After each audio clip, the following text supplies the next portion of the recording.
10 tanda-tanda kiamat berdasar hadis. Tanda-tanda kiamat dalam hadis ini disebut sebagai tanda-tanda kiamat kubra, hari akhir. Ada 10 tanda kiamat yang disebutkan dalam hadis ini.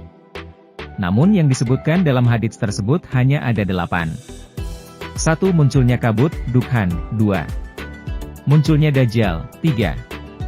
Munculnya dabah. 4. Terbitnya matahari dari barat. 5. Keluarnya Yajuj dan Majuj. 6. Munculnya Isa bin Maryam. 7. Adanya 3 gerhana, di timur. 8. Gerhana di barat. 9. Gerhana di Jazirah Arab. 10. Adanya api yang muncul dari Yaman kemudian menggiring manusia menuju tempat berkumpul. Al-Qurtubi menyebutkan bahwa ada hadits lain yang menyebutkan tanda-tanda tersebut secara berurutan, yakni hadits Muslim dari Hudzaifah dalam riwayat yang berbeda, yang menyebutkan bahwa tanda yang pertama kali muncul adalah 3 gerhana. Oleh Al-Qurtubi, kejadian ini sudah pernah terjadi di masa Rasul Shallallahu Alaihi Wasallam. Sedangkan tanda-tanda setelahnya masih banyak diperdebatkan urutannya. Lihat Muhammad Syamsul Haq Abadi, Aunul Mabsyar Ab Dawud, Beirut, Darul Kutub Al-Ilmiyah, 1415 H, Juz 11, halaman 290291. Oleh karena itu, simpulan dari kajian hadits-hadits terkait tanda-tanda kiamat ini adalah tanda-tanda kiamat yang disebutkan dalam hadits sifatnya hanya prediksi Rasul Shallallahu Alaihi Wasallam.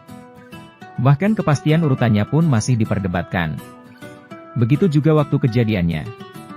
Ada yang menyebut bahwa sebagian sudah terjadi, ada juga yang menyebutnya belum terjadi, bahkan perdebatan ini sudah terjadi pada masa sahabat. Potensi kejadian berulang. Jika ada kejadian di masa sekarang yang sesuai dengan tanda-tanda kiamat yang disebutkan dalam berbagai hadits tersebut, belum tentu itu menjadi tanda yang pasti. Bisa juga kejadian yang sama akan terjadi di masa mendatang karena Rasul sendiri tidak mengetahui kapan tanda-tanda tersebut terjadi. Hal ini sesuai dengan yang telah disebutkan oleh Al-Quran Surat Al-Araf ayat 187 ketika Rasul Shallallahu Alaihi Wasallam ditanya kapan terjadinya kiamat.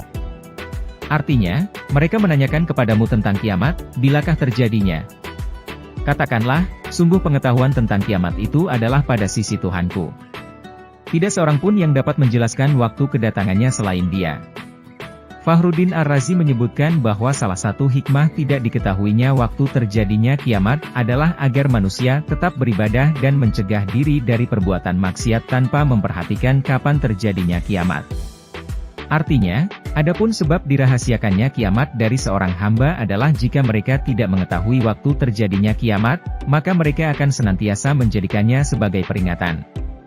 Maka hal itu akan lebih dekat dengan ketaatan dan menghindari dari maksiat. Kemudian sungguh Allah Subhanahu wa Ta'ala menguatkan makna ini dengan potongan ayat, tidak seorang pun yang dapat menjelaskan waktu kedatangannya. Makna dari Al-Tajliyah adalah menjelaskan kedatangan sesuatu. Maksudnya, tidak akan dijelaskan waktu kejadian tersebut secara terperinci kecuali Allah Subhanahu wa Ta'ala, yakni tidak ada yang kuasa menjelaskan waktu terjadinya kiamat dengan kabar dan pemberitahuan kecuali Allah Subhanahu wa Ta'ala.